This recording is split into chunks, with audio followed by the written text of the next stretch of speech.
O niekoľko dní volíme do Európskeho parlamentu. Iste ste si všimli, že Európsky parlament zvykne strážiť stav demokracie v členských štátoch. Ak sa mu niečo nepozdáva, tak raz, dva schváli rezolúciu, ktorá karhá dotyčný členský štát. Napríklad niekedy to je Poľsko, potom Maďarsko a ušlo sa aj Slovensku. Napadla vás otázka, že ako je to vlastne so stavom demokracie v samotnom Európskom parlamente, prípadne v iných orgánoch Európskej únie? No, budete prekvapení. Čo je takou významnou vlastnosťou demokracie? Významnou vlastnosťou demokracie je to, že dochádza k výmene moci. Politické strany, ktoré vládli, potom už nevládnu a sú v opozícii, prípadne opozičné strany sa stanú vládnucimi. Na úrovni členských štátoch takúto výmenu pri moci vidíme bežne. A ako je to v Európskom parlamente? Budete prekvapení, ale v Európskom parlamente toto vôbec nefunguje. V Európskom parlamente sú stále pri moci tie isté strany.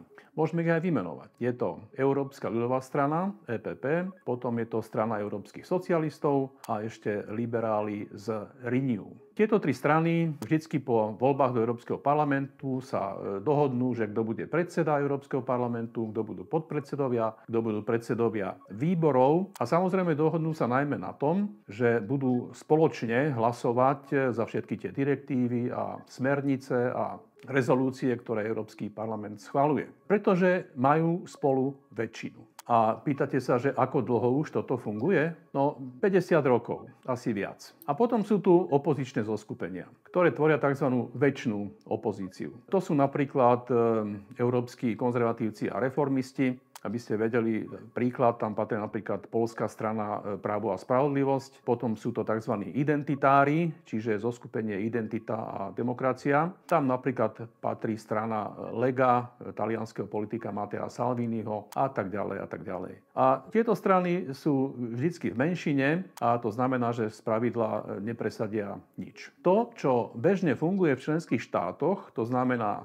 demokratická výmena pri moci, tak to v Európskom parlamente nefunguje vôbec. Prečo je to tak? Aby sme pochopili, prečo je to tak musíme pochopiť, že akú atmosféru vytvárajú okolo distribúcie moci v orgánoch Európskej únie európske liberálne politické a mediálne elity. Tieto elity na úrovni členských štátov si pochvaľujú, keď dochádza k demokratickej výmene moci. Hovoria, že to je znamenie dobre fungujúcej demokracie. Ale na úrovni Európskeho parlamentu, prípadne ďalších orgánov Európskej únie, to vidia presne naopak. Tam tvrdia, že podmienkou fungovania európskej integrácie je to, aby tie tri strany, ktoré som vymenoval, stále vládli. V podstate do nekonečna. A tvrdia, že toto sú tie proeurópske strany a tie strany, ktoré sú v opozícii, že tie sú vlastne protieurópske a že keby náhodou získali v orgánoch EÚ, napríklad v Európskom parlamente, väčšinu, tak bolo by to úplné ohrozenie európskej integrácie.